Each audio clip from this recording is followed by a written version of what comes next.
Oh, alléluia. Alors à qui pourrais-je te comparer? Alléluia. Le prince de vie, Jésus, les son pareil. Personne, rien ne peut nous séparer de lui. Jésus-Christ est sans pareil. Il est sans pareil. Il est sans pareil. Il est sans pareil. Jésus est sans pareil. Jésus est incomparable. Oh, gloire, gloire, gloire soit rendue à l'Éternel. Alléluia. Beaucoup se sont réveillés à l'hôpital, mais toi et moi, on est là. On est là.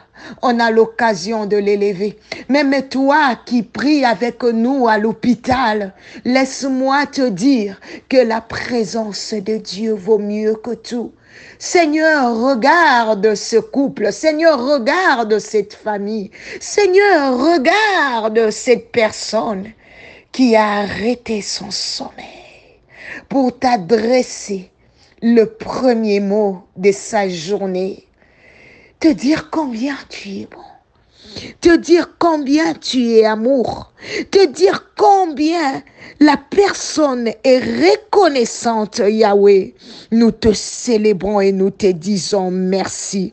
Alléluia. Bien-aimé, peut-être que tu te réveillais ce matin avec beaucoup de pensées, avec des questions qui te tournent à la tête. Alléluia. Alléluia. Peut-être même que ton cœur est en train de saigner en ce moment où je parle. Tu ne sais par où commencer. Tout est sombre dans ta vie. Tu ne sais quoi faire. Mais laisse-moi te dire, alléluia, que Dieu te voit. Que Dieu voit les larmes.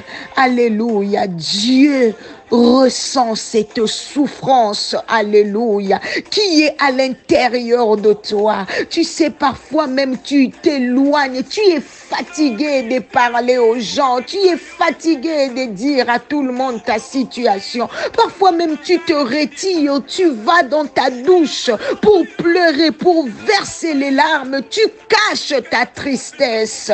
Alléluia, laisse-moi te dire que Dieu sait faire la différence entre l'eau et tes larmes. Dieu connaît, Dieu connaît, Dieu connaît, Dieu voit et il est ta seule solution. Oui, peut-être que tu ne sais même pas écouter Dieu, tu n'entends pas la voix de Dieu dans cette situation. Il n'y a aucune prophétie. Écoute, dans la Bible, la Bible nous dit dans Luc 18, elle est en train de nous parler de ces juges et de la veuve. Bien-aimé, la Bible nous dit que les juges iniques, il était méchant, il n'avait d'égard à personne. Mais parce que cette veuve l'importunait, parce qu'elle voulait tellement que le juge puisse lui faire justice.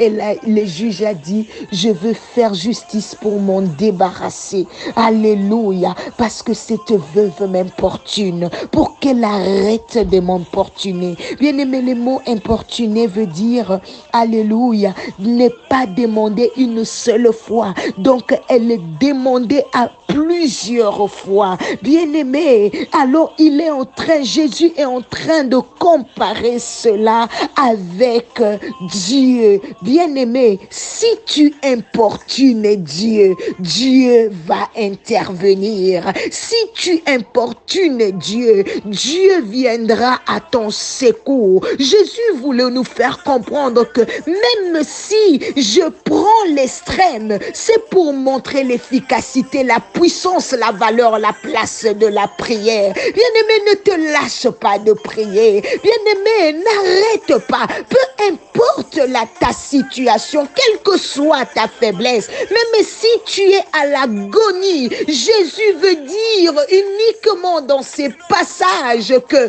l'unique possibilité qui te reste dans cette faiblesse, dans ces moments difficiles, c'est de pouvoir prier. Peu importe ta condition, la prière alléluia, est la seule arme. La prière est là pour toi. La prière n'est pas là seulement pour les gens forts, mais la prière est là pour les gens faibles. S'il y a quelque chose à qui la responsabilité, alléluia, est donnée à Dieu, c'est de nous exaucer. Dieu, nous sommes là pour lui adresser nos prières et lui, il est là pour nous exaucer. Non, laisse-moi te dire que les hommes ne peuvent pas faire des choses pour toi et te laisser les importuner over and over and over. Mais Dieu est là. Il dit, viens à moi, toi qui es chargé. Dieu fera des choses dans ta vie au-delà de ce que les hommes peuvent faire. Parce que c'est lui qui est ton Dieu. Il est ton créateur. Oh mon Dieu, laisse-moi te dire ce matin,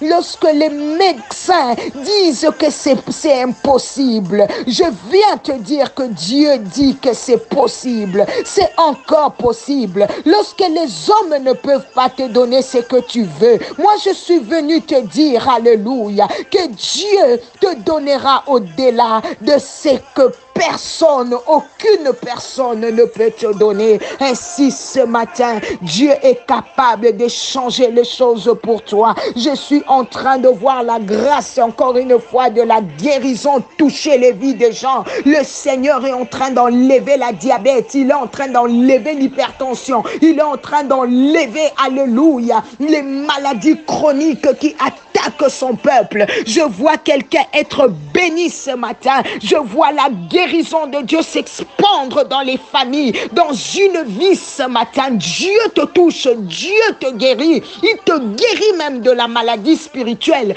Toi qui n'arrivais plus à prier, toi qui avais arrêté la prière, il y a l'onction de la prière qui touche son peuple ce matin. Oh, Rabasakamandereboshima, l'onction de la guérison qui s'extend ce matin dans les vies des gens. Merci Seigneur, merci de toucher, merci d'enlever ces maux de tête chroniques. Merci Seigneur parce que tu enlèves ces maux de yeux. Oui, Dieu te guérit, Dieu te touche. Sa grâce se répand au milieu de nous. Alléluia, que toute la gloire te soit rendue. Seigneur, il y a une puissance de la résurrection en ce 3 août, papa, en ce 3e jour de la semaine, en ce 3e jour du mois d'août. Le Seigneur est en train de guérir. Il y a une puissance qui entre dans les maisons des gens. Bien-aimé, reste connecté dans le reste de la journée parce que Dieu veut faire quelque chose de grand avec toi. Je sens la présence de Dieu. Je sens la grâce qui est répandue en ce jour. Merci Seigneur pour ta guérison. Merci Seigneur pour le rétablissement. Merci Papa d'avoir restauré une vie spirituelle. Merci pour la force et le courage. Que Dieu nous bénisse. Nous nous retrouvons ce soir sur Zoom à notre prière de chaque mercredi pour adorer ensemble le Seigneur. Que Dieu te bénisse. C'était bien la servante de l'Éternel, Maman Nathalie Lukula. Alléluia. Que le Seigneur vous bénisse. Bye bye.